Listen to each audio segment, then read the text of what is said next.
ಕರ್ನಾಟಕದ ಪ್ರಮುಖ ರಾಜಕಾರಣಿ, ಅದರಲ್ಲೂ JDS ಪಕ್ಷದ ಹಿರಿಯ ನಾಯಕರು.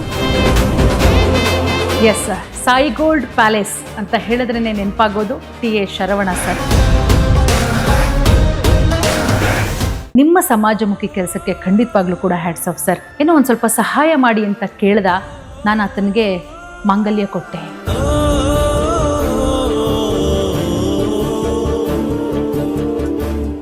ಮಹಿಳೆಯರಿಗೆ ಒಂದಷ್ಟು ಕಾರ್ಯಕ್ರಮಗಳನ್ನ ಕೊಡಬೇಕು ಅಂತೇಳಿ ಒಂದು ಬ್ಲೂ ಪ್ರಿಂಟ್ನ ಮಾಡ್ಕೊಂಡಿದ್ದಾರೆ. ರಾಜ್ಯಸಭೆಗೆ ಮತ್ತೊಮ್ಮೆ ಅವರು ಹೋಗಬೇಕು, ಎಂದಿನಂತೆ ಅವರು ಗರ್ಜನೆ ಮಾಡಬೇಕು. ರೈತರ ಪರವಾಗಿ, ಮಹಿಳೆಯರ ಪರವಾಗಿ, ದೀನ ದಲಿತರ ಪರವಾಗಿ, ನೊಂದ ಕುಟುಂಬಗಳ ಪರವಾಗಿ ಅವರು ಹೋರಾಟ ಮಾಡಬೇಕು ಅನ್ನೋದು ಎಲ್ಲರ ಮನಸ್ಸಲ್ಲಿ ಇದೆ.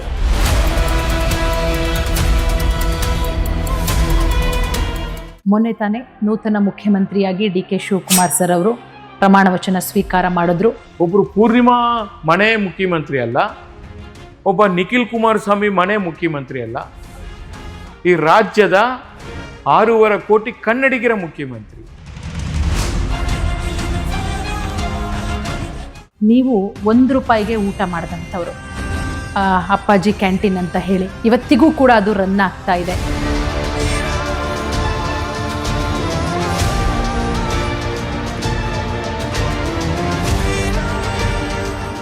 ಹಸಿದಾಗ ತಿನ್ನುವುದು ಪ್ರಕೃತಿ, ಹಸಿವಿರದಾಗ ತಿನ್ನುವುದು ವಿಕೃತಿ, ಹಸಿಬಿದ್ದಾಗ ಇನ್ನೊಬ್ಬರು ಕೊಟ್ಟು ತಿಂತೀವಲ್ಲ ಅದು ನಮ್ಮ ಕನ್ನಡಿಗರ ಸಂಸ್ಕೃತಿ ಅಂತ ಹೇಳಿ ನಾನು ಭಾವಿಸಿದ್ದೀನಿ. ಬಹುಶಃ 9 ವರ್ಷಗಳಿಂದ ಸತತವಾಗಿ ಆ ಅಪ್ಪಾಜಿ ಕ್ಯಾಂಟೀನ್, ನಮ್ಮ ದೇವೇಗೌಡ ಅಪ್ಪಾಜಿ ಕ್ಯಾಂಟೀನ್ ಅಂತೇಳಿ ಪ್ರಾರಂಭ ಮಾಡಿ ನಿರಂತರವಾಗಿ ನನ್ನ ಸ್ವಂತ ಶಕ್ತಿಯಿಂದ ಇದನ್ನು ನಡೆಸ್ಕೊಂಡು ಹೋಗ್ತಾ ಇದ್ದೀನಿ. ಒಬ್ಬ ಸಾಯಿ ಗೋಲ್ಡ್ ಪ್ಯಾಲೇಸ್ ಮಾಲೀಕ ಶರವಣ ಅಂದರೆ ಎಲ್ರಿಗೂ ಕೂಡ ಚಿರಪರಿಚಿತನಾಗಿ ಬೆಳೀಲಿಕ್ಕೆ ನನಗೊಂದು ಅವಕಾಶನೂ ಸಿಕ್ತು.